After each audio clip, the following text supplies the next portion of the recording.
Alright, I just stumbled upon one of my dream 80 series Toyota Land Cruisers. So this is a 1997 Lexus LX450. So while the 80 series Land Cruiser was sold in the United States as a Land Cruiser from 1990 through the 1991, I think, through the 1997 model year, the Lexus LX450 was introduced for 1996 and sold only for the 1996 and 1997 model years. So these things are pretty rare.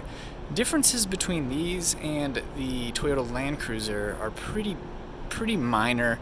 The grille is different.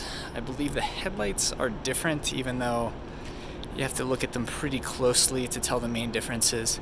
The 80 series Land Cruiser, there's some angling right there, whereas the LX is just pretty much squared off up front.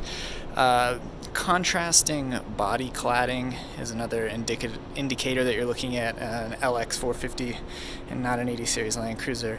And then around back, obviously it says Lexus LX450. Other than that though, these are pretty much just an 80 series Land Cruiser. This one though in particular is super clean, and it has the coveted front and rear locking differentials. I actually hopped out just to check and see, and yeah, you can see them in there, right there. Super clean, and I peered through the window and it looks like it's got under 200,000 miles on it. I think it said 185,000 miles based on what I could tell. So yeah, super clean, extremely desirable. I'm partial to the color white. This one's white. I even don't mind the body cladding down the side.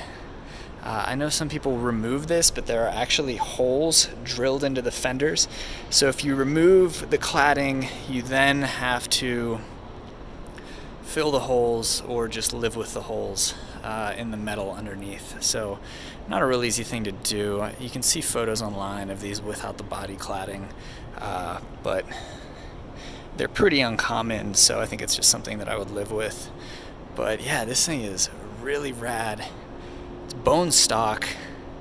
I mean, it even has street tires on it. I wonder if the owner knows what they have.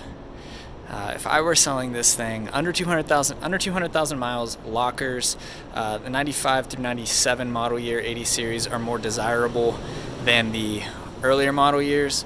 So this thing, aside from the fact that it's a Lexus, I think that's a drawback to some people, but it's a plus to some other people. I think this had a better stereo in it and nicer leather, but other than that, pretty much in functional terms, it's pretty much the same as a Land Cruiser.